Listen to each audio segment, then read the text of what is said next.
예수님의 공생의 시작은 40일 동안 광야에서 금식하며 기도하신 후 마귀의 시험을 받으신 것으로 시작됩니다. 육신을 입으신 인간으로 예수께서 세 가지 시험을 받으신 것입니다. 마귀는 이렇게 예수님을 시험했습니다. 먼저는 이 날들 동안 음식을 드시지 않고 굶주리신 예수님을 향해 당신 하나님의 아들이라며? 그러면 이 돌을 가지고 떡을 만들면 되잖아. 그리고 마귀는 천하만국의 영광을 예수님께 보이며 어때? 대단하지 않아? 너 이런 거 원하지? 이거 다 내가 이루고 가진 것이야. 당신이 원하면 당신이 원하면 내가 이것을 너에게 줄게. 대신 이거 인정하고 나에게 절을 해라. 그리고 나선 예수님을 예루살렘 성전 꼭대기에 세워두고 당신 하나님의 아들이라며? 그래서 말인데 여기서 뛰어내려봐. 여긴 성전이잖아. 그러면 네 아버지 하나님이 사자들을 보내서 너를 보호할 거야. 왜? 말씀에도 그렇게 있잖아. 여러분, 제가 조금 알아듣기 쉽게 했는데 이게 오늘 본문의 내용이 그런 내용입니다. 하지만 예수님은 이런 마귀의 미혹과 유혹을 하나님 말씀을 가지고 맞받아치셨죠. 결국 사탄은 예수님을 시험으로 넘어뜨리지 못하고 그 자리를 떠났습니다. 오늘은 사순절 첫 번째 주일입니다. 본문 말씀을 중심으로 신앙과 믿음을 가지고 살아가는 성도들에 관하여 생각해 보려고 해요. 오늘 이 말씀들이 오늘 우리와 연결되어 있다고 믿기 때문입니다. 즉 시험을 받으신 하나님의 아들 예수님과 그리고 이와 같은 시험에서 역시 자유롭지 않을 우리들에 관한 이야기이기도 하죠. 그렇습니다. 광야에서 예수님을 시험하던 사탄 마귀는 광야와 같은 세상을 살아가는 오늘 우리들에게도 이 같은 유혹과 미혹의 시험을 끊임없이 주고 있다는 사실입니다. 누가복음 4장 1절에 예수께서 성령의 충만함을 입어 그랬습니다. 광야로 나아가신 이유가 그저 비난하고 빈곤했기 때문에 어떤 목적이 아니라 오늘 성령의 충만함을 입어 세례 요한에게 세례를 받으시고 하나님의 공생의 사역을 시작하시기 전에 예수님이 기도로 준비하셨던 그 기도의 장소가 어디였어요? 광야였습니다. 그런데 그 광야에 가신 예수님이 그냥 가신 게 아니에요. 성령의 충만함을 입어 가셨다 그랬습니다. 여러분, 그런데 보시죠. 성령 충만한 가운데 예수님이 광야에 가셨지만 곧바로 뭐가 왔어요? 유혹이 오고 미혹이 오고 시험이 왔습니다. 여러분, 우리가 꼭 기억해야 될 게 이겁니다. 마귀의 시험이라는 거는요, 우리 안의 마음에서부터 시작돼요. 생각에서 시작이 되는 겁니다. 어떻게 시작을 하죠? 은혜 받은 사람, 하나님의 축복을 받고 산다는 사람, 나는 하나님이면 되겠습니다라고 말하는 사람을 흔듭니다. 그리고 유혹합니다. 끊임없이 넘어뜨리려고 합니다. 대표적인 사람이 누구예요? 욥입니다. 그는 하나님 앞에 당대 의인이라고 했어요. 내가 이 어려움이 있고 내게 자꾸 이런 힘겨운 일들이 오는 게 오늘 내 신앙과 믿음이 커가려고 하는 거구나. 하나님이 나를 사랑하심을 저 마귀가 아는 거구나. 여러분, 그렇게 느끼셔도 그렇게 생각하셔도 크게 다르지 않습니다. 반대로 아무 일도 일어나지 않고 아무 생각도 없으면 여러분이 갖고 있는 그 신앙이 정말 진짜인지 그 믿음이 진짜인지 한번 점검해 봐요. 그거 아세요, 여러분? 마귀도 이렇게 신앙적으로 별 볼 일 없는 사람은 안 건드린다. 그냥 내비둬도 그냥 돼요. 그런데 뜨겁게 기도하고 간절함이 있고 하나님을 알아가려고 하고 제자 훈련을 하고 성경 공부를 하고 은혜 좀 받았다 이런 사람 계속 흔드는데 그 흔드는 거를 깨달아 아는 게 뭘까? 성령 충만입니다. 하나님의 영이 충만해야 아는 거지. 하나님의 영이 충만치 않고 비어있는데 그 비어있는 것을 항상 마귀는 뭐예요? 자기 걸로 채우려고 합니다. 어떻게 하든 충만하면 되니까 어떻게 하든 채우려고 하는 거죠. 보세요. 성령 충만함이 예수님께 있었습니다. 성령 충만하여 광야로 가셨는데 그 광야에서 아니나 다를까 시험이 찾아옵니다. 유혹이 찾아옵니다. 미혹이 왔습니다. 예배의 자리, 기도의 자리, 묵상의 자리, 은혜의 자리, 감사의 자리, 이런 게 있을 때마다 동시에 오는 게 있어요. 감사도 오지만 원망과 불평과 욕심도 오더라는 거예요. 그리고 끊임없이 하나님은 점점 사라지고 뭐만이 남아요? 내가 남더라는 거예요. 내가 잘해서 내가 복받을 만한 사람이니까 뭐 이러고 가는 게 그게 우리의 속성이더라는 거예요. 그걸 오늘 보여주고 있는 말씀입니다. 마귀가 가장 싫어하는 게 뭘까요? 마귀는 성령 충만을 싫어합니다. 싫어하니까 성령 충만한 사람을 흔들고 성령 충만을 어떻게 하든지 깨고 성령 충만한 것을 비게 하고 오늘 그 성령 충만을 떠나게 하고 싶은 게 마귀의 속성이라는 거예요. 그래서 우리의 기도는 뭐여야 돼요? 성령 충만케 하옵소서. 하나님의 영으로 충만케 하옵소서. 내 안에 육신의 정욕, 안목의 정욕, 이생의 자랑들이 떠나가게 하여 주시옵소서. 그런데도 자꾸 보이잖아요. 자꾸 들리잖아요. 글쎄 금이 한 돈에 60만 원이래잖아요. 아유, 내가 그거 팔지 않았어야 되는데 그때. 우리 하나님은 또 그런 건 안 알려주셔. 얼마 전에 로또가 12명이 됐대. 자동으로 2사람이 됐대요. 아유, 목사님 어떻게 그런 거 잘하죠? 저 뉴스 많이 봅니다. 하나님 딱 그 숫자 6개만 알려주시면 정말 하나님. 근데 그런 거 하나님이 안 알려주신다. 왜 안 알려주실까? 나를 사랑하시기 때문에. 저는 그렇게 생각해요. 우리가 주님을 사랑하는 이유가 뭡니까? 날 사랑하심, 날 사랑하심. 그래서 주님 사랑하는 거잖아요. 주님이 나를 사랑하시지 않으면요, 우리는 단 하나도 한 눈금도 주님 사랑하지 않습니다. 그렇죠? 주님이 나를 사랑하시기 때문에. 성령 충만을 간구하고 성령 충만을 바라고 성령 충만을 구하는 이유가 바로 그거예요. 우리가 사순절을 보내면서 우리의 기도는 하나님 앞에 회개와 돌이킴일 뿐만 아니라 성령 충만케 하옵소서. 육신의 정욕, 안목의 정욕, 이생의 자랑들이 자꾸 보여지고 들려지고 우리 마음에 가득하고 그것이 신앙으로 탈바꿈돼서 금송아지처럼 가는 것을 볼 수 있어야 성령 충만함인 거지. 그거 모르면 금송아지가 하나님이고 권력이 하나님이고 명예가 하나님이고 자리가 하나님이고 그렇게 가더라는 겁니다. 그렇습니다. 나를 주장하고 나를 지배하는 게 무엇이든가, 나에게 미혹과 유혹과 흔들림을 가져오는 마귀는 무엇 때문에 그렇게 할까? 예수 그리스도는 하나님의 아들이십니다. 예수님은 성령에 충만하셨습니다. 예수님은 하나님의 일을 하실 사람입니다. 그런데 그 예수님을 흔든 이유가 뭘까? 그것 때문인 거예요. 우리가 하나님의 자녀요, 성녀요, 성령에 충만한 사람이요, 은혜가 가득한 사람이요, 하나님의 축복을 받은 사람이라고 내가 믿고 감사하고 은혜의 생활을 하려고 하니까 마귀가 자꾸 나를 흔들더라는 거예요.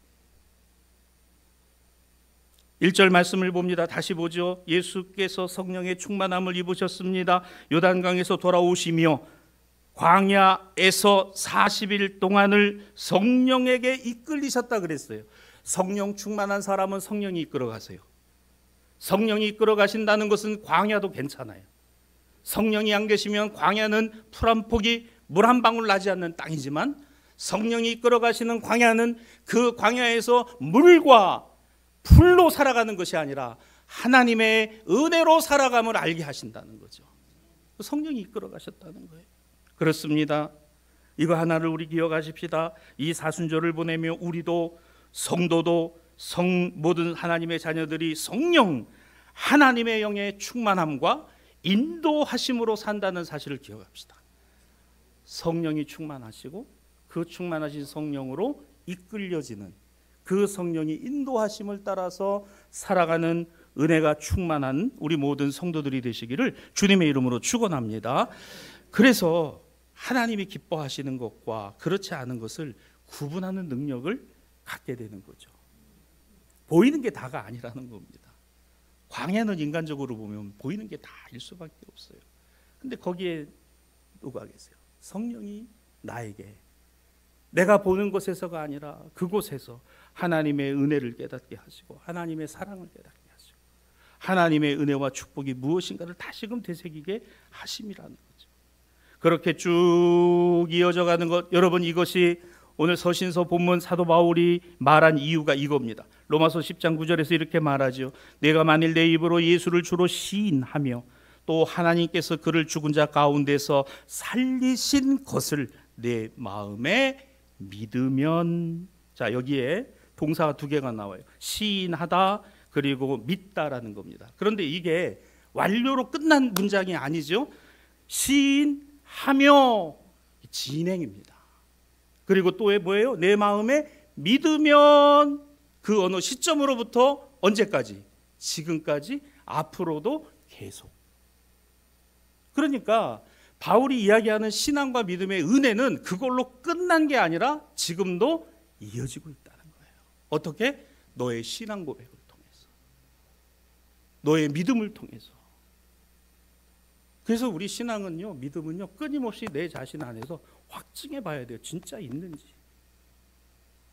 네. 사랑하는 남녀가 그러잖아요. 사랑한다고 이야기하면 어떻게 믿냐고 그랬더니 얘기를 하고 어떤 얘기를 해도 나중에 무슨 얘기예요? 내 가슴을 열어서 보여줄 수도 없고. 네? 그래 얘기를 하잖아요. 주님 사랑합니다. 주님 사랑합니다. 주님이면 되겠습니다. 그래? 어떻게 믿어? 아유, 주님 아시잖아요. 내 마음을 참 열어서 보여줄 수도 없고. 우리 말은 잘해. 우리 반대로 주님 날 사랑하세요? 주님 날 사랑하세요? 안 믿겨지는데요. 그럴까 봐 주님은 십자가에서 당신의 모든 것을 다 벗고 그 위에서 피와 물을 다 쏟아 내가 너를 이렇게 사랑한다.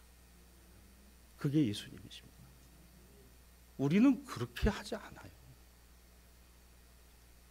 여러분, 그렇게 하라는 얘기가 아니에요. 주님은 그렇게 하셨어요. 그걸 내가 오늘 시인하며 내 마음에 믿으면 내가 구원을 받는다. 신앙과 믿음은 현재지 과거가 아닌 거예요. 내가 옛날에 어떤 신앙과 믿음이었다, 그게 뭐 중요해요? 지금은 뭔데? 과거에는 내가 하나님의 일 열심히 하고 감사로 했다. 근데 지금은 어떻습니까? 그렇지 않다는 거잖아요.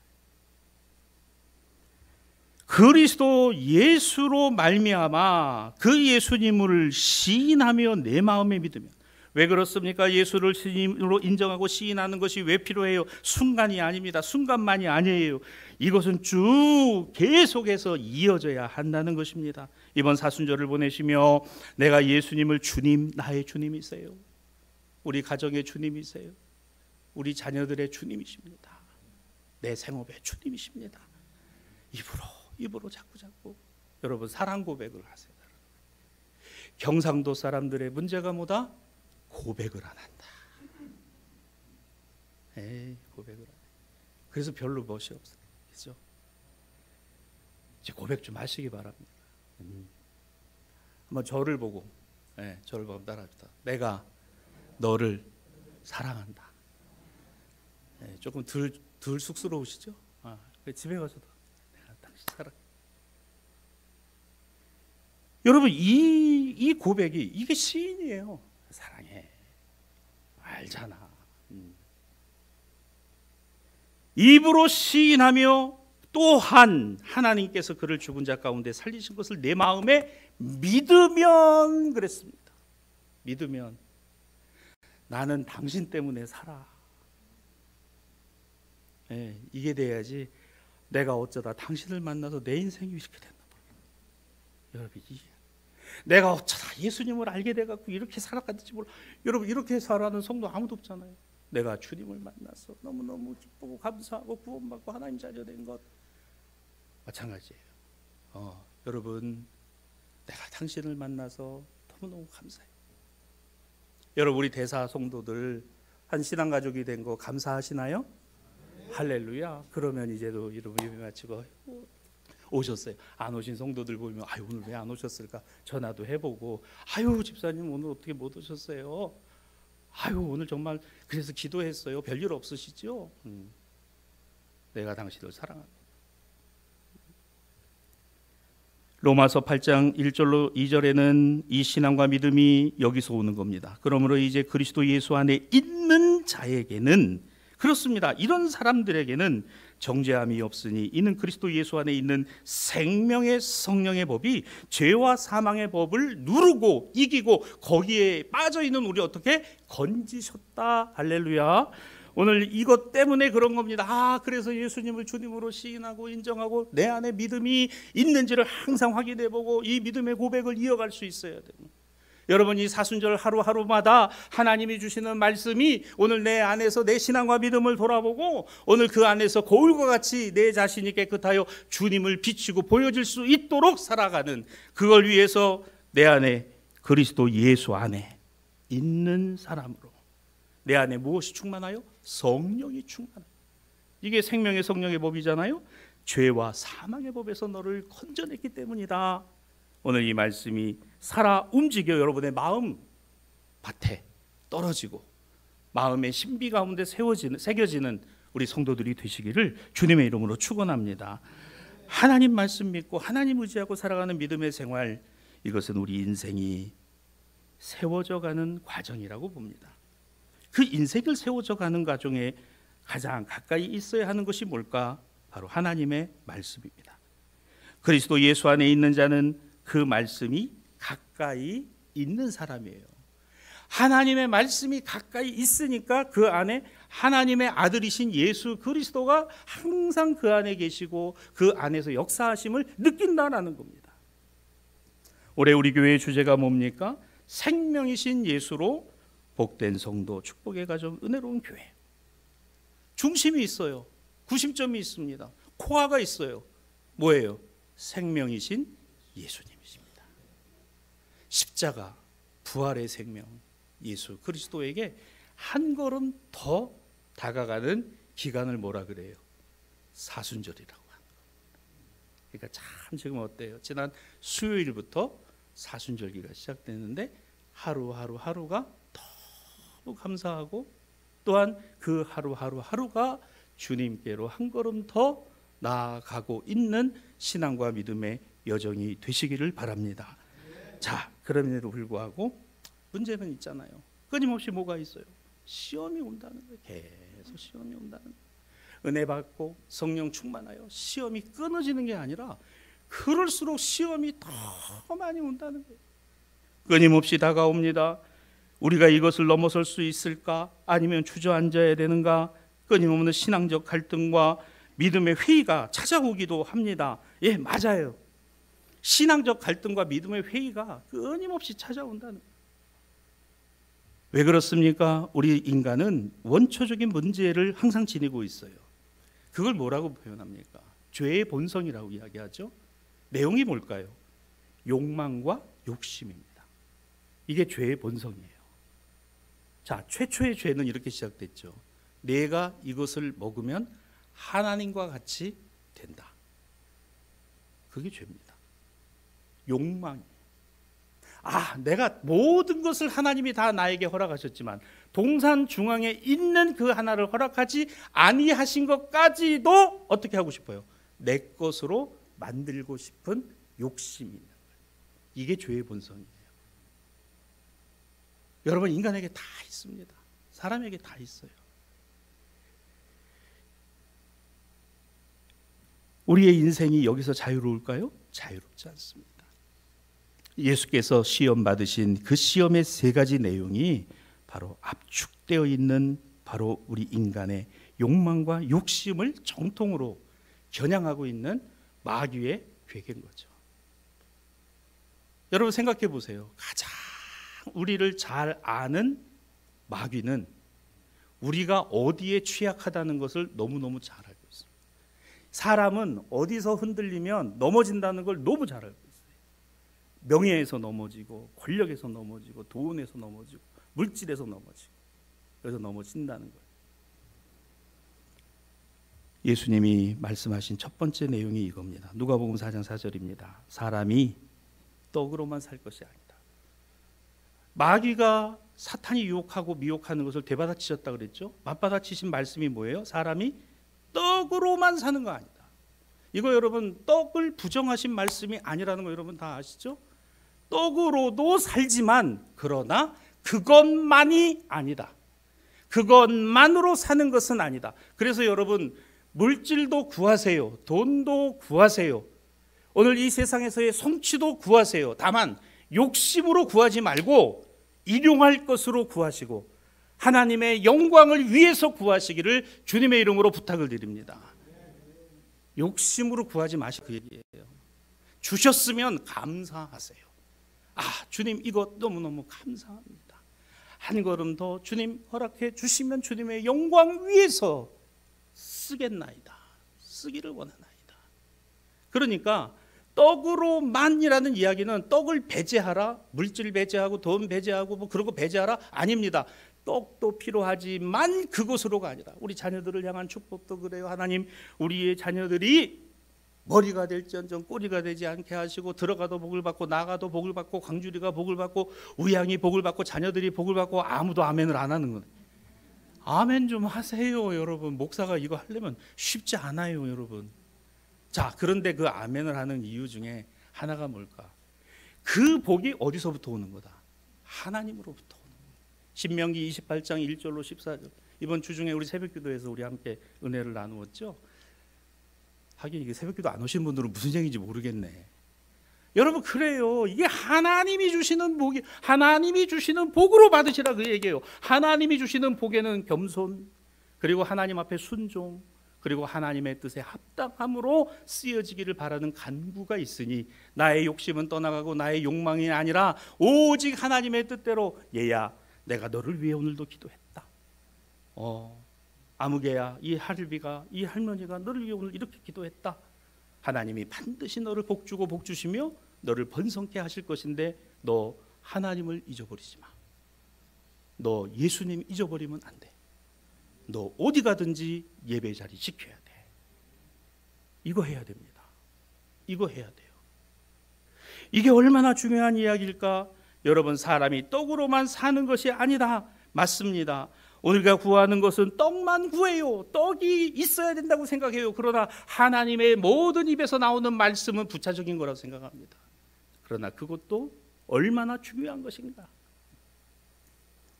줄이고 배고픈 사람에게 예수님이 40일간 굶으시고 오늘 그 가운데 그렇지 않아도 돌이 떡으로 보일 판인데 주님은 딱 그것을 끊어내시며 이야기하심이죠. 보이는 영광과 권세, 명예와 지위를 인정받고 얻는 일이 오늘 우리에게 떡으로만 보여지는 것, 여러분 이것을 우리가 깨달아야 된다는 겁니다. 또 있습니다. 누가복음 4장 이어지는 5절로 6절에 보면 예수님을 이끌고 천하 만국을 보여주었다 그랬습니다. 그러며 마귀가 예수님께 이렇게 말합니다. 이 모든 권위와 영광을 내가 마귀가 내게 하나님의 아들인 너에게 주리라. 여러분 이런 교만도 참, 이것은 내게 넘겨준 것이고, 이게 자기 거라고 말하잖아요. 마귀가 말해 이건 내 거라 그럽니다. 그러면 뭐라 말해요? 내가 원하는 자에게 주겠다 그럽니다. 내가 원하는 자에게, 원한다는 게 뭐예요? 내게 기도하는 자에게 주겠다는 거예요. 아멘 하시면 안 되는데 이건. 여러분 우리가 마귀에게 구하는 게 되면 안 된다 그 얘기예요. 이거 마귀가 이런 말을 하고 있어요. 야, 너 주일 한번 빠진다고 너 지옥 안 가? 너 11조 그냥 퉁 쳐도 돼. 그런 거 같거든. 예를 들어 드리는 거예요. 예를 들어 천하 만국의 영광이 누구에게 있다? 하나님께 있는 게 아니라 마귀인 나에게 있다는 거예요. 내가 너에게 줄 수 있다는 거예요. 누구에게? 하나님의 아들이신 예수님께도 이렇게 딜을 하고 있어요. 딜을. 내가 원하는 자에게 주리라. 내게 구하고 내게 바라고 내게 찾고자 하는 자에게 내가 반드시 줄 것이다. 여러분 우리가 보잖아요. 권세와 권력의 자리라는 게 뭘까? 돈과 물질이 부유하다는 게 과연 뭘까? 행복? 나아가서 여러분 그것이 하나님이 주시는 복이 아니라면 억만금을 가져도 만인지상 1인지하의 자리에 올라간다 하더라고요. 과연 그것이 복입니까? 저는 다시 4장 5절로 6절 한번 띄워봐 주세요. 여러분 이 말씀을 잘 보시기 바랍니다. 마귀가 예수님께 던진 두 번째 유혹이에요. 미혹입니다. 시험입니다. 여기에 천하만국의 영광을 보여주었다 그랬습니다. 그게 누구 거다? 마귀인 내 거라 그랬습니다. 그러면서 이걸 내가 너에게 줄 수 있다고 말합니다. 그러면서 원한다면 내가 주겠다라고 말합니다.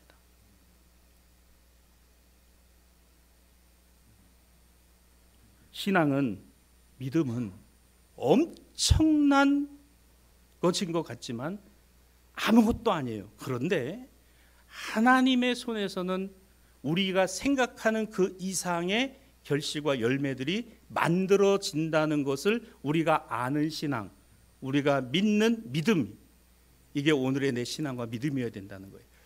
보리떡 5개와 물고기 2마리는 아무것도 아니지만 주님의 손에 올라가면 5,000명이 먹고도 남는 역사가 됩니다. 할렐루야. 이거예요. 여러분 어떻게 보면요, 천하만국을 내가 구하기에 앞서서 천하만국의 주인이 누구시다? 하나님이시다. 그 모든 영광이 하나님의 영광입니다. 이거 인정해야죠. 근데 마귀는 이걸 싹 돌려놔요. 네가 열심히 하면 이런 거 받을 수 있는 거야. 세상에 이런 시험이 없어요. 솔직히 여러분 이게 시험이라고 생각되기보다 오늘 말씀을 들으니까 이거 시험이구나 이런 생각이 들지, 그럴 듯도 하고 그런 것 같기도 하고 보암직도 하고 먹음직도 하고 그렇잖아요. 예수님의 대답입니다. 누가복음 4장 8절, 주 너희 하나님께 경배하고 다만 오직 온리 그를 섬기라. 하나님을 인정하라는 거예요. 나는 하나님을 인정하고 있다는 거예요. 그러자 마귀는 이제 한 걸음 더 나갑니다. 누가복음 4장 9절로 11절입니다. 예루살렘 성전에 예수님을 세워놨어요. 그리고 이렇게 말합니다. 하나님의 아들이거든 여기서 뛰어내리라. 하나님 말씀에 하나님이 너를 사자를 보내어 지키신다고 하지 않았느냐. 그들이 너를 받들어 내 발이 돌에 부딪히지 않고 상처 하나 없게 하실 거라고 예수님을 유혹해요. 어디서요? 예루살렘 성전 꼭대기입니다. 성전은 누구의 집이요? 하나님의 집이요. 하나님의 영광과 하나님의 능력이 있는 곳이요. 그곳의 꼭대기에 예수님을 세워놨어요. 여러분 이 말씀이 굉장히 저는 무서운 말씀이라고 생각합니다. 오늘 우리가 신앙과 믿음의 최고봉과 정점에 서 있다라고 느끼는 순간, 내가 지금까지 내 신앙과 믿음의 연조를 믿고 그것이 오늘 나의 의가 되는 순간 나는 성전 꼭대기에 올려져 있는 사람이더라는 거예요. 마치 나에게는 시험이 없고 마치 나에게는 아무런 문제도 없는 것처럼. 그게 문제인 겁니다. 주님 앞에서 내가 그게 문제인 거예요. 계산대로 되고 생각대로 되고 계획대로 되고 의지대로 되고 하고 싶은 대로 되어지는 게 하나님의 뜻인가요? 아닙니다. 그게 아니더라고요. 예수님은 이제는 더 이상 참지 않으시고 누가복음 4장 12절입니다. 주 너의 하나님을 뭐하지 마라? 시험하지 마라. 저는요 이 말씀에서 주신 은혜가 하나가 있어요. 내가 마귀의 미혹과 유혹과 시험을 받는 게 중요한 게 아니라 내가 하나님을 시험하기도 했구나. 내가 하나님을 시험하기도 했구나. 여러분 잘 기억하세요. 나는 하나님을 시험하지 않는가. 내가 이렇게 하면 하나님 이렇게 해주시고, 하나님 제가 이렇게 하면 이렇게 해주시고, 딜을 친.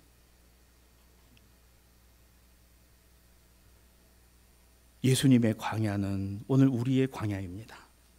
예수님이 시험과 미혹 당하심은 우리도 역시 시험과 미혹 당함을 깨닫게 해주신 것입니다. 사랑하는 성도 여러분, 우리의 광야에서 우리가 예수님을 믿게 되면, 우리가 예수님을 믿는다면, 우리가 예수님을 믿고 있다면, 그러면 우리의 삶은 어떤 삶인가요? 나를 주장하고 나를 지배하고 있는 것은 뭔가요? 마귀의 미혹과 유혹, 거기에서 더 나아가 내가 누구를? 주님을 시험하고 있는 것은 아닐까? 그게 아니라면 내 안에 무엇이? 성령께서 어떻게? 충만하옵소서. 하나님의 영으로 충만하옵소서. 빈틈없이 어떤 것도 주님 원하시지 않는 것은 사라지고 주님의 뜻만이 내 안에 있기를 원하나이다. 성령 충만케 하옵소서. 하나님의 영으로 충만케 하옵소서. 기도하고 구하고 간구해야 하는 것입니다. 빈 공간이 없어야 하는 겁니다. 충만하지 않으면 반드시 그것에 무엇인가를 넣고 싶은 욕심, 채우고 싶은 욕망이 우리 안에 있기 때문입니다. 이것이 죄의 본성이라고 성경은 우리에게 가르쳐 줍니다. 그런 우리를 의롭다 여겨주신 하나님의 은혜가 있습니다. 은혜는 예수님과 하나님의 성령 충만 안에 내가 그런 죄인입니다. 내가 바로 그러한 죄인이요, 내가 주님을 시험한 사람이요, 내가 주님을 시험하고 있습니다를 고백하는 사람입니다. 그런 우리를 그 죄에서 해방하시고 벗어나게 하시고 죄인이라 부르지 아니하시는 의롭다 여겨주신 은혜, 오늘 이것을 깨닫게 하신, 또한 우리로 알게 하신 이 각성과 자각이 오늘 우리 안에 살아 움직이는 사순절이 되었으면 좋겠습니다. 주님은 나를 사랑하신다 그랬어요. 나의 응답입니다. 나도 주님을 사랑합니다. 내가 나를 사랑하느냐? 주님, 내가 주님을 사랑합니다. 내가 정말 나를 사랑하느냐? 내가 주님을 사랑합니다. 정말 사랑하느냐? 내가 주님 사랑하는 것을 주님이 아시나이다. 우리는 베드로요, 주님 따라가다가도 불리하면 침 뱉고 모욕하고 뒤돌아서고 도망갑니다. 그런데 그런 베드로도 누가? 주님은 찾아오셨어요. 갈릴리 호수에서 고기 잡는 그 베드로를 찾아오. 내가 나를 사랑하느냐? 그 말은 뭐요? 나는 너 지금도 사랑한다. 내가 나를 사랑하냐? 주님 내가 사랑합니다. 이상하다. 왜 또 물어보시지? 세 번째로 묻습니다. 거기서 베드로 무너졌어요. 왜? 자기가 3번 예수님 부정했잖아요. 예수님은 그때도 사랑하셨어요. 내가 주님을 부정할 때도 주님은 나를 사랑하셨고, 내가 어려워서 주님 계신 거예요? 주님 정말 살아계신 거 맞아요? 그때도 나를 사랑하셨고, 그런 나를 사랑하신다. 이게 신앙과 믿음을 갖는 이유입니다. 주님 날 사랑하십니까? 지금도 나를 사랑하셨어요. 말씀을 정리합니다. 고린도후서 6장 11절, 너희 중에 그 예수 그리스도의 이름과 우리 하나님의 성령 안에서 씻음과 거룩함과 의롭다 하심을 받았다. 할렐루야. 오늘 구약의 본문 신명기 26장 1절은 그러므로 내 하나님 여호와께서 내가 들어가서 거기 거주하는 땅, 그렇습니다. 오늘 그 땅은 가나안 땅입니다. 가나안은 적과 꿀이 흐른다고 했지만 척박하고 때로는 물 없는 곳, 간조한 땅도 있었습니다. 오늘 애굽에서 해방되어 그 땅에 이른 그들은 광야를 지나갔습니다. 광야를 지나간 것, 그래요. 아무리 가나안이라도 하나님이 없으면 광야요. 아무리 광야라도 주님이 함께 계시면 그곳이 가나안인 거예요. 여러분, 우리의 삶이 어떨까요? 우리가 광야만 살아가고 있습니까? 세상적 가치관과 물질관과 그런 신앙관에 우리가 붙들려 있는 것은 아닐까? 하나님은 하나님의 백성을 가르치고 훈련하시고 하나님의 사람으로 끊임없이 우리를 연단해 가시는, 세상의 명예나 재물, 우리가 욕심으로 거두고자 하는 것이 우리의 중심에 있을 때에, 그래서 우리의 중심 안에 하나님의 예수 그리스도의 십자가는 사라져버리고 어느 틈에가 내 안에 금송아지가 떡하니 들어앉아서 거기에다 내 폐물을 모으고 거기에다 그것을 만들어 이게 내 하나님이다. 모세는 하나님의 십계명의 돌판을 가지고 내려와 하나님이 친히 새겨주신 말씀을 그들 앞에 펼쳐 보이며 그 돌판을 들어서 던져 깨버렸습니다. 모세가 하나님의 돌판을 깬 것이 아니라 이스라엘 백성들이 하나님의 사랑을 깨버렸다는 거예요. 여러분, 이 사순절은 누구를 위한 사순절일까? 나를 위한 사순절입니다. 우리 교회를 위한 사순절이요. 여러분의 가정과 여러분의 삶을 돌아보고 신앙과 믿음이 어떠한가를 다시금 생각하게 하는 사순절이 되어지시기를 주님의 이름으로 축원합니다. 갈라디아 5장 16절로 17절입니다. 내가 이르노니 너희는 성령을 따라 행하라. 그리하면 육체의 욕심을 이루지 아니하리니 육체의 소욕은 성령을 거스리고 성령은 육체를 거스리나니 이 둘이 서로 대적함으로 너희가 원하는 것을 하지 못하게 하려 함이니라. 그렇습니다. 내가 원하는 것을 하지 못하게 막으시는 것은 성령의 소욕이 있어야 된다는 거예요. 하나님의 욕심, 하나님을 향한 욕심이 있어야 된다요. 하나님 나를 붙들어 주세요. 넘어지지 않게 해주세요. 주님 떠나가지 않게 해주세요. 무엇을 따라 행하라? 성령을 따라 행하라. 성령을 따라 행하라. 예수님처럼, 광야에서 예수님처럼. 내일부터 시작되는 사순절 첫 번째 주일이 지난 이 한 주간의 삶의 매 순간순간마다 이와 같은 하나님의 은혜와 사랑과 그리고 나를 향한 그 신앙과 믿음의 각성들이 새롭게 풍성하게 은혜롭게 일어나는 한 주간이 되어지시기를 우리 주님의 이름으로 간절히 축원합니다.